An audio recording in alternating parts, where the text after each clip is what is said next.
Hello. Welcome, everyone. We appreciate your being here today.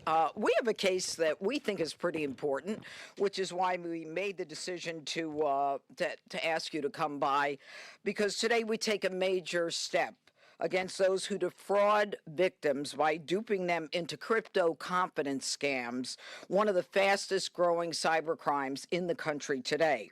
This morning in U.S. District Court in D.C., my office filed a 100-page civil complaint to take possession of $225 million, the largest seizure ever in a crypto confidence scam, to deprive criminals of their ill-gotten gains and to recoup money for hundreds of Americans.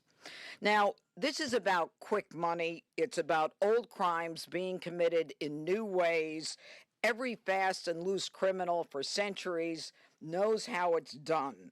And they've done it over and over again, and they continue to do it today.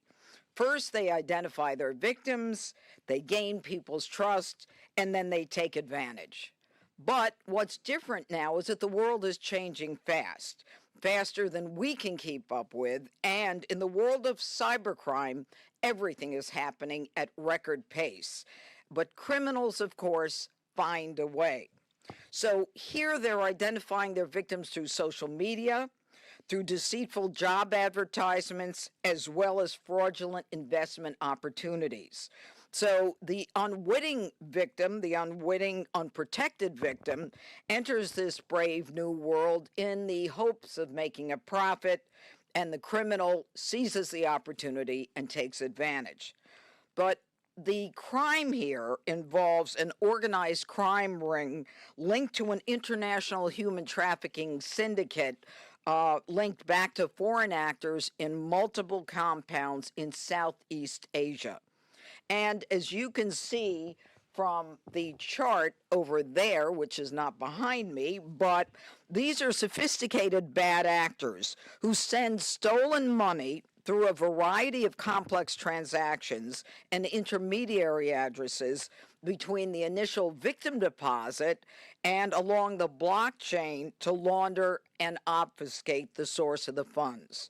So the hopeful investor now enters the Wild West on an international scale where the crime is global, where there are no borders, and where the crypto criminals avoid the rules, because this is an unregulated Wild West. But it's not just an unregulated Wild West, it's the wild North, East, and South. And thank God now we have an administration that is taking it seriously.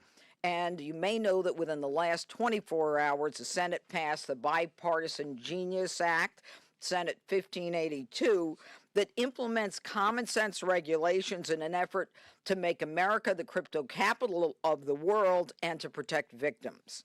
So, under my leadership, with the support of President Trump and Attorney General Bondi, the U.S. Attorney's Office in the District of Columbia is going to be taking a leading role in the fight against crypto confidence scams. And we are partnering with all our great law enforcement partners here. And we're going to seize and forfeit the stolen funds and rip them from the hands of those foreign-based criminals, all with the eye of making the victim whole again. And finally, let me say the president has made it clear that crypto is not a get-out-of-jail-free card. This could not have happened without the incredible efforts of the Secret Service, the FBI, the Computer Crimes and Intellectual Property section of the Department of Justice. We will continue to root out the bad actors, and we will find those criminals who are taking advantage of unwitting victims who don't know what they're getting involved in. And if you're using the cryptocurrency market to steal, we're going to come after you, we're going to strip you of your ill-gotten gains, and you will be held accountable. So now I'd like to call upon Matt Gallotti, who's the head of the criminal division in the Maine Department of Justice. Thank you. Yep.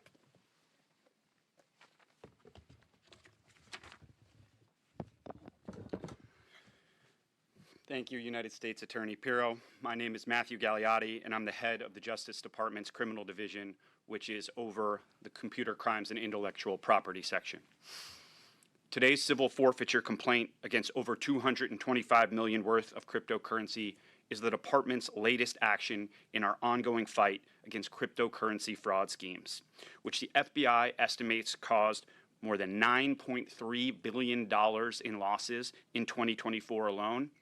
$5.8 billion of that were from investment fraud schemes in the cryptocurrency space alone. The criminal scheme alleged in the complaint laundered millions of dollars in cryptocurrency taken by fraud and deceit from over 400 suspected victims who were misled to believe that they were making legitimate cryptocurrency investments. These scammers tried to conceal their actions, executing thousands of transactions across an extensive network of wallets and accounts to launder their ill-gotten gains. This is not the first action we've taken to hold cryptocurrency scammers to account, and it will not be the last. It harms American victims and undermines faith in the cryptocurrency ecosystem. Just last week, the department announced the guilty pleas of 5 men who laundered over $36 million from a victim of cryptocurrency investment fraud schemes that operated out of Cambodia. These defendants face maximum penalties of between 5 and 20 years in prison. And last month, a federal district court here in D.C. ordered the forfeiture of approximately $2.5 million worth of cryptocurrency associated with one of these schemes. And we also announced the seizure of more than $800,000 worth of cryptocurrency from scammers in that case. Now, you've just heard from United States Attorney Pirro about why today's announcement matters and how you can protect yourself from falling victim to these schemes. But a couple of points bear emphasizing. The impact of the schemes on their victims can be devastating, both financially and personally. And this is complicated and compounded many times over by the sheer scale and complexity of these schemes. Of the $9.3 billion in losses, individuals over the age of 60 were the most affected, with roughly $2.8 billion in losses. To put it plainly, the defendants, or the scammers in this case, are just con artists. Everybody must protect themselves by educating themselves. Before considering an investment involving cryptocurrency, read the FBI's webpage about cryptocurrency investment fraud and check to see if you see any of the red flags identified there. For example, if an unknown individual contacts you, do not release any financial or personally identifiable information and do not send any money. Verify the validity of any investment opportunity from strangers or long-lost contacts on social media websites. If an investment opportunity sounds too good to be true, it probably is. There are additional red flags on the FBI's page, and I encourage the public to review them carefully. Today, I'm here to underscore the department's commitment to protecting the American public from these transnational criminal organizations and to securing justice for American victims and beyond. You are not alone. Our skilled investigators and prosecutors are working relentlessly to identify and to hold account those who seek to profit from harming our citizens. We will use every tool at our disposal to ensure that these crimes do not pay and to bring these perpetrators to justice. Many thanks to our prosecutors from CSIPS, the U.S. Attorney's Office, and our law enforcement partners who will speak momentarily. And with that, I'd like to call up Mr. Bradsh. Thank you, Mr. Gallotti. My name is Sean Bradsh, and I'm the special agent in charge with the Secret Service at the San Francisco Field Office. In November of 2023, the San Francisco Field Office initiated an investigation into the cryptocurrency accounts suspected of laundering funds from victims of cryptocurrency investment scams, also known as pig butchering. During this investigation, the United States Secret Service investigators identified more than $225 million in stolen funds linked to over 400 suspect victims. Once identified, these victims were voluntarily frozen by cryptocurrency provider Tether while the investigation continued. Today, as a result of the seizure executed by the FBI, these funds were transferred by Tether to the United States government. And eventually, as much of these funds as possible will be returned to the victims. It's worth noting that today's actions is the largest cryptocurrency seizure in Secret Service history. This seizure is the result of incredible investigative work and exemplifies that victims coming forward matters. As an example, in February of 2024, a dozen Secret Service analysts and investigators across the country traveled to San Francisco for a 4-day operation that we often refer to as the Big Trace. Sitting shoulder to shoulder with our partners and with various cryptocurrency exchangers, our personnel analyzed victim complaints and diligently backtraced tens of thousands of transactions to proactively identify as many victims as possible. If you believe you are a victim of pig butchering scams, please contact the Internet Crimes Complaint Center. Within the last few years, the United States Secret Service has seen a major uptick in these types of scams. To date, the Secret Service has frozen or seized more than 1 billion of pig butchering scams. The agent has also linked to dismantled more than 5,000 domains linked to pig butchering since 2003. In closing, I want to thank U.S. Bureau and her team for the steadfast support. I want to thank the FBI San Francisco office, as well as our private industry partners for their assistance during this operation. Finally, I want to recognize the efforts of the San Francisco field office, specifically financial analyst Andrew Frey and the team for their countless hours and hard work and dedication on this case. They were absolutely amazing through this whole time. Now I'll turn it over to FBI Assistant Special Agent in Charge, Augustine Lopez.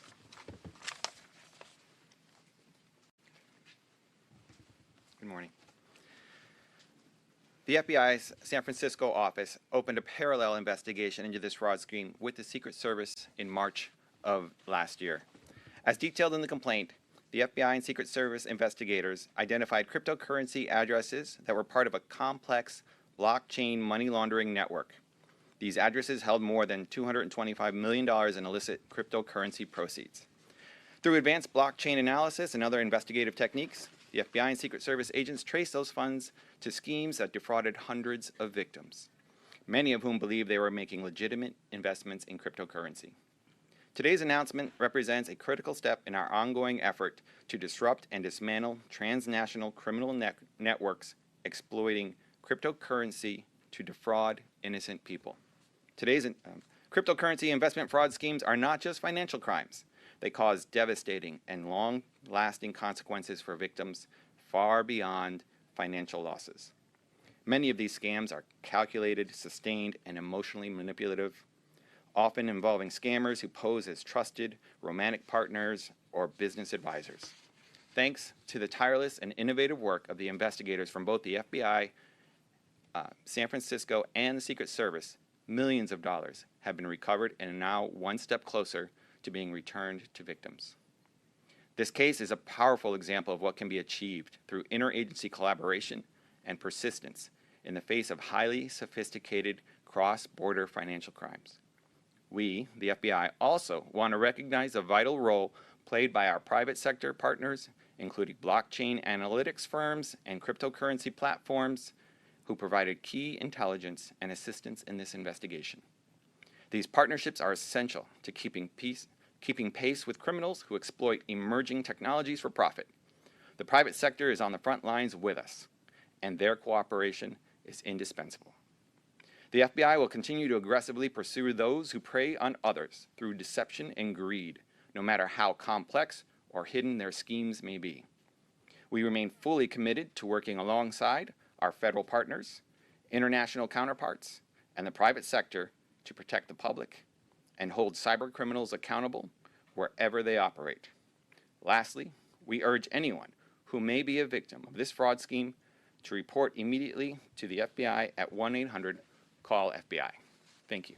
And I'll turn it back over to the U.S. Attorney. Thank you.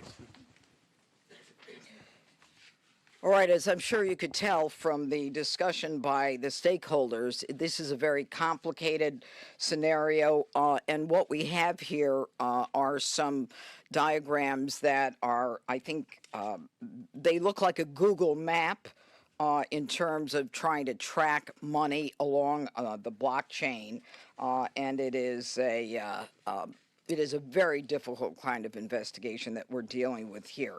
So, if you have any questions, we're happy to answer them. Do you know what pig butchering is? Apparently you do. Yes, sir.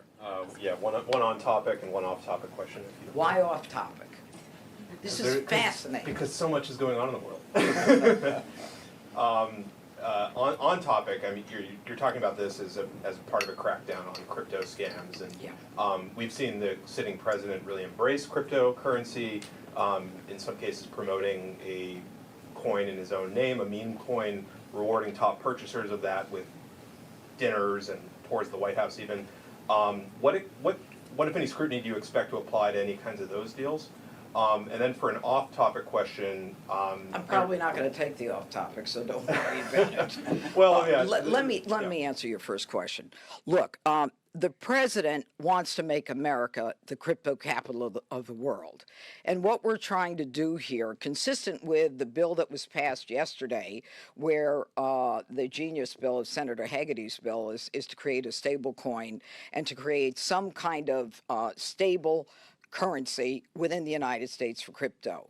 Our job right now is dealing with people who are being scammed out of their life savings. We've got well over 434 more victims. This is the largest crypto scam ever. You can see the age groups of the people involved in this. You've got people between the ages of 40 and 49 who don't understand crypto or investing, and people who are over 50 who get caught up. And this ends up being an economic homicide for people that old because they cannot go out into the workforce and make up the money that they've lost. And the problem is, and you've heard the stakeholders behind me talk about this, is people are embarrassed to talk about it. They're embarrassed to say that it happened to them and that they were gullible, and so they're not reporting it. Our job today, and my message today, and the message of the administration is that we are going to send a message to all those criminals, whether they're in the United States or whether they're in Southeast Asia. At the very least, we're going to freeze the money, we're going to try to give it back to the victims, and we're going to follow and create a regulatory scheme of some sort so it's not the Wild West anymore, and North and East and South, where, you don't get away with crypto crime. It's not a get-out-of-jail-free card.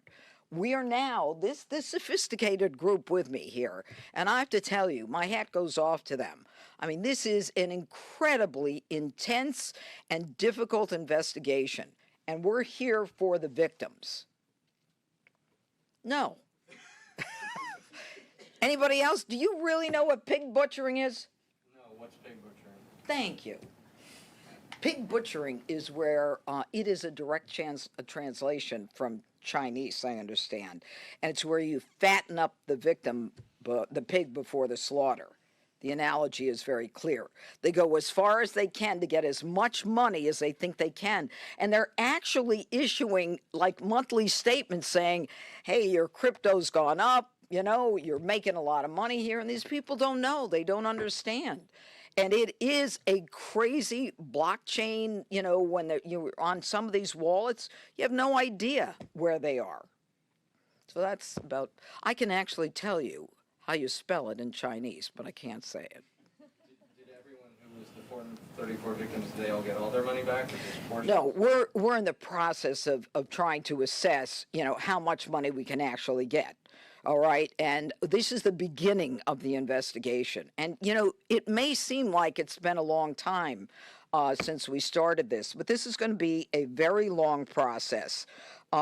We've got to be able to, the blockchain is anonymous. So even though we see the transactions occurring and we see the money moving, we don't have always the ability to identify by name those who control the cryptocurrency wallets. And if that made sense to you, you're a smarter man than I am. No. Anyone else? You want to say anything? I want to introduce you to the members of my staff. Tell them. Keith, Kevin Rosenberg, and Rick Blaylock. These guys are phenomenal. Phenomenal. Did you want to say anything? No, Josh, thank you. Are you sure? Rick, do you want to say something? You said it best, Bradsh. No, I didn't, but thank you. Thank you all for being here. And no. Thank you. We're going to keep working hard. We're going to send a message. We're going to go after these people. Thank you.